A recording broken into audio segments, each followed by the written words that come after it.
Olá, meu nome é Ronald, vou estar falando um pouco sobre a construção do nosso trabalho.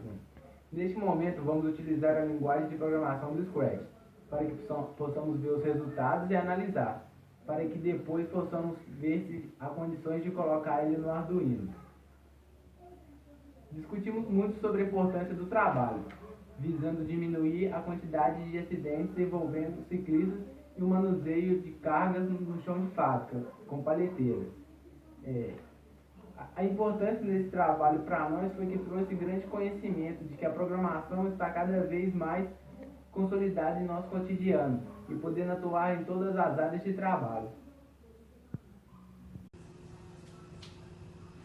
Olá, eu sou a Tayane e eu vou falar um pouquinho de simulação, né? O que é simulação? A simulação é a utilização de processos computacionais para descrever algo da realidade.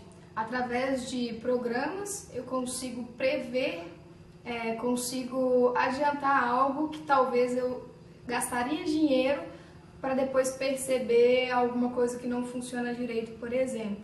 Esse é um dos benefícios da simulação, porque ele traz para a gente problemas futuros sem eu precisar gastar muito dinheiro com eles, uma vez que eu não investi ainda no projeto final. Eu só estou trabalhando com protótipo, então eu evito o desperdício de dinheiro com relação a erros eventuais que podem acontecer.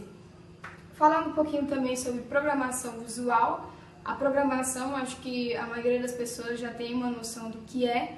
A programação é a utilização de linguagem, e aí existem diversas linguagens atuais, que são utilizadas para automação, por exemplo, para robôs, para carros de controle remoto, para luzes que acendem e apagam, por exemplo, de acordo com a luminosidade, se está dia ou noite, enfim. E a programação visual que é usada neste trabalho, além de usar esses códigos que são interpretados na vida real, ele utiliza figuras, ou seja, tem personagens no meio dessa programação que permitem com que eu visualize o que está acontecendo ali. Bom, agora eu vou mostrar um pouquinho para vocês a interface da programação visual que a gente utilizou, a construção do nosso modelo e o que a gente considerou que poderia acontecer na vida real. Bom, falando aqui da interface do Scratch, a gente deve perceber que está tudo em português. Esses são os comandos que a gente utiliza para a construção dos modelos. Esses personagens a gente consegue modificar eles clicando aqui em novo ator. A gente consegue escolher o ator que a gente quiser. E aqui a gente vai acrescentar todas as variáveis que vão ser relevantes para o nosso modelo.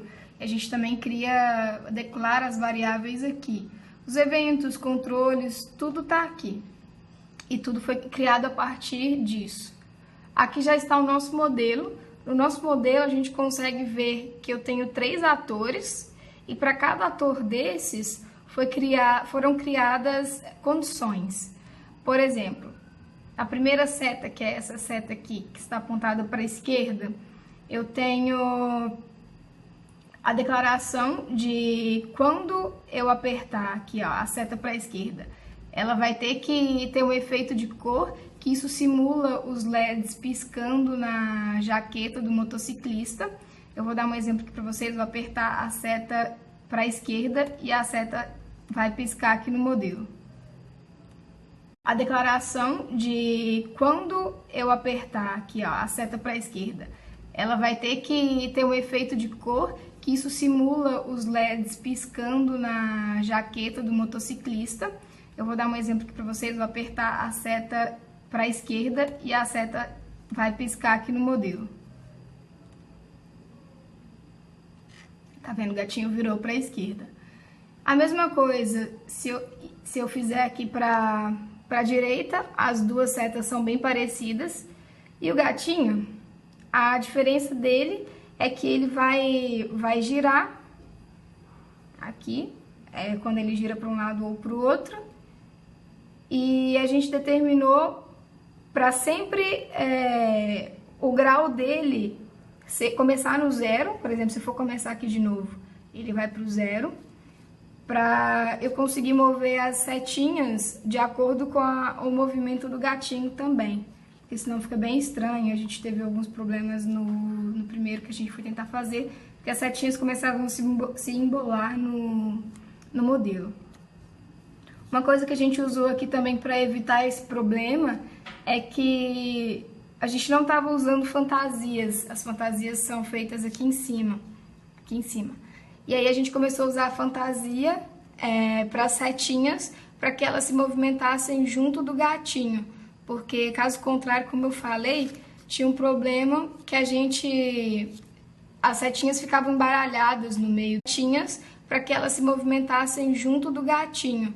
Porque, caso contrário, como eu falei, tinha um problema que as setinhas ficavam embaralhadas no meio da animação e ficava bem estranho de se enxergar para que lado que se tinha que ir. E é isso, a ideia é que quando eu apertar o botão na jaqueta do ciclista ou da pessoa que estiver manobrando uma paleteira, eu apertei o botão que está na mão direita, ele vai piscar a luzinha atrás e aí ele vira para a direita. Mesma coisa se eu fizer para a esquerda, ele vai piscar como se fosse uma seta mesmo, uma analogia à seta de carro ou moto, para a direção desejada. Bom, por fim, após essa parte de visualização de funcionamento de forma computacional do que a gente imaginou, a gente parte para a etapa de fabricação do nosso primeiro protótipo. Essa etapa a gente vai utilizar o Arduino, né?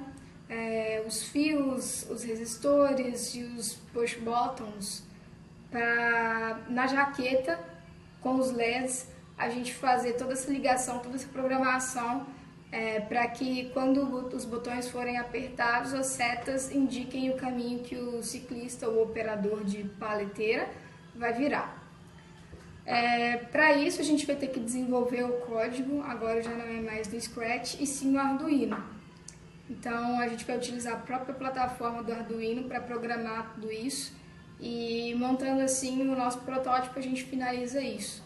Falando um pouquinho sobre a aplicação, como já foi dito também na parte escrita, a gente prevê que com isso seja mais fácil identificar para onde os ciclistas estão indo e evitar também acidentes que acontecem. Muitos ciclistas hoje morrem no país inteiro ou acontecem vários acidentes graves até, que por alguma coisa boba, alguma identificação talvez que tivesse a mais junto do ciclista poderia evitar. E o nosso objetivo é esse. Tanto esse quanto o de chão de fábrica, acontecem vários acidentes graves até, que por alguma coisa boba, alguma identificação talvez que tivesse a mais junto do ciclista poderia evitar. E o nosso objetivo é esse. Tanto esse quanto o de chão de fábrica com transporte de cargas, onde a gente identificou que também é possível a utilização dessa jaqueta para evitar que acidentes aconteçam. Porque para a paleteira automática, por exemplo, o operador fica atrás dela guiando com a mão e outros operadores que estão no mesmo galpão que ele, por exemplo, que estão próximos, não sabem ao certo para onde ele vai virar, para onde ele está indo. E muitas das vezes eles precisam parar para evitar acidentes e ficar gritando os operadores. Aí imagina um ambiente fabril, onde já tem um excesso de barulho, todas as pessoas são obrigatoriamente, tem que usar os EPIs, no caso abafadores, que já impedem um pouco a audição normal, então é bem desgastante para o operador ter que ficar gritando até o outro perceber que ele está indo para uma direção onde a paleteira vai passar e evitar algum acidente de acontecer.